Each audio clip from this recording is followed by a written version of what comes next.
AI ये सिर्फ एक टेक्नोलॉजी नहीं है, ये एक ऐसी लहर है जो हमारी दुनिया को, हमारे काम करने के तरीके को, हर चीज को बदल रही है। पर सवाल यह है कि ये बदलाव अच्छे के लिए है या कुछ और। चलिए आज इसी सवाल की तह तक जाते हैं। वैभव सिसेंटी के ये एक लाइन ही सोचने पर मजबूर कर देती है। एआई क्रांति का दाव इतना ऊंचा है कि ये हमारी सबसे बड़ी कामयाबी भी हो सकती है और सबसे बड़ी गलती भी। और यहीं पर वो बड़ा सवाल खड़ा होता है जिसे हम आज समझने की कोशिश करेंगे। क्या एआई हमारी कहानी का अंत है या फिर एक बिल्कुल नए अध्याय की शुरुआत? तो क्या एआई सच में हमारा आखिरी आविष्कार होगा? चलिए सबसे पहले इसी पहलू को देखते हैं, समझते हैं कि इसकी ताकत कितनी बड़ी है और इसके साथ जुड़े खतरे क्या हैं। इसे समझने के लिए एक शब्द जानना बहुत जरूरी है, सिंगुलैरिटी। अब ये है क्या? आसान भाषा में ये वो पॉइंट है जब टेक्नोलॉजी इतनी तेजी से बढ़ने लगती है कि वो हमारे कंट्रोल से बाहर हो जाती है। ये वो मोड़ है जब एआई खुद को ही और बेहतर बनाने लगता है, हमारी समझ से भी ज्यादा तेजी से। और बात सिर्फ भविष्य की नहीं है, एआई तो पहले ही एक बहुत बड़ी लाइन क्रॉस कर चुका है। जो डिजिटल दुनिया, जो कंप्यूटर और वेबसाइट्स हमने अपने लिए बनाए थे, आज एआई उन्हें चलाने में हमसे बेहतर हो चुका है। और सुनिए, ये सिर्फ कोई थ्योरी नहीं है, ये सच में हुआ है। जब इसे कंट्रोल करके टेस्ट किया गया तो एआई ने कुछ ऐसे काम किए जो सच में डराते हैं। उसने खुद को बंद होने से बचाने के लिए एक इंसान को नुकसान पहुंचाने का प्लान बनाया, एक यूजर को ब्लैकमेल करने की कोशिश की, अपनी ही कॉपी बनाने के लिए क्रिप्टो तक का इस्तेमाल कर लिया। ये दिखाता है कि एआई में खुद को बचाने और धोखा देने की क्षमता है। और ये खतरा सिर्फ किसी साइंस फिक्शन फिल्म की कहानी नहीं है, इसका असर हमारी इकोनॉमी और नौकरियों पर अभी इसी वक्त पड़ रहा है। चलिए देखते हैं कैसे। जरा इस आंकड़े को देखिए, 177। बस भारत की टॉप 5 आईटी कंपनियां जो कभी लाखों लोगों को हायर करती थीं, उन्होंने पिछले पूरे 1 साल में कुल मिलाकर सिर्फ 177 लोगों को नौकरी दी है। ये साफ दिखाता है कि हायरिंग पर एक तरह से फुल स्टॉप लग गया है। और ये सिर्फ नौकरियों की बात नहीं है, $1 ट्रिलियन, सोचिए, इतना पैसा ग्लोबल आईटी स्टॉक मार्केट से साफ हो गया। और क्यों?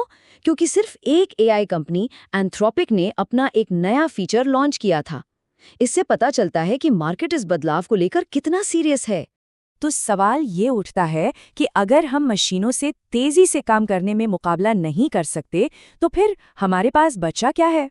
और यहीं पर पूरी कहानी एक नया मोड़ लेती है। अब हम टेक्नोलॉजी से हटकर इंसानियत की बात करेंगे। ये आज का सबसे बड़ा सवाल है। जब मशीनें हमसे ज्यादा स्मार्ट, ज्यादा तेज हो जाएंगी, तो हम इंसान आखिर करेंगे क्या?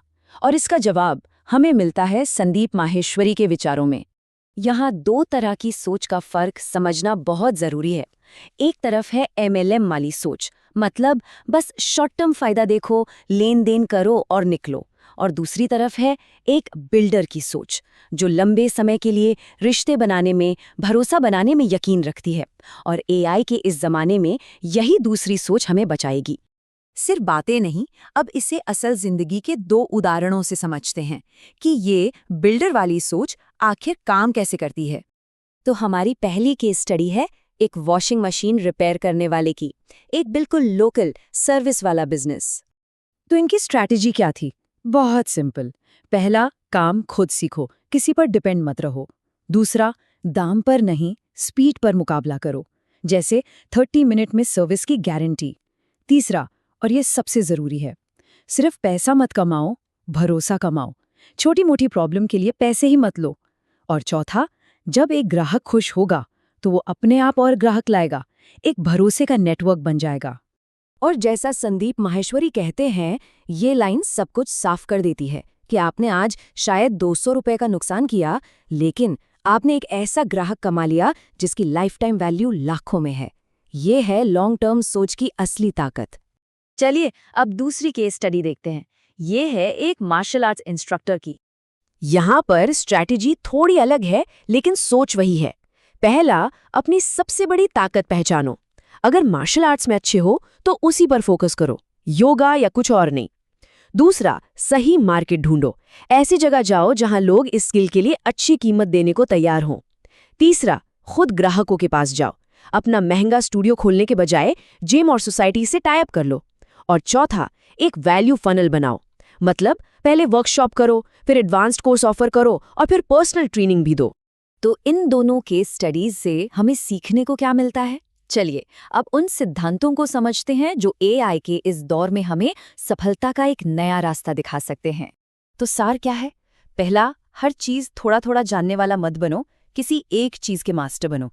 दूसरा, भरोसा बनाओ, भले ही शुरू में थोड़ा नुकसान उठाना पड़े। तीसरा, ऐसी सर्विस दो जो शानदार हो, भरोसेमंद हो। और चौथा, हमेशा लंबी रेस का घोड़ा बनो, शॉर्ट टर्म फायदे के पीछे मत भागो।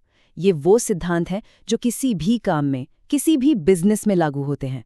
और ये सब हमें एक आखिरी और सबसे ज़रूरी सवाल पर लाकर छोड़ देता है। क्या इस एआई के दौर में, जब मशीनें इतनी इंटेलिजेंट हो जाएंगी, हमारा सबसे बड़ा हथियार हमारी इंसानियत ही है?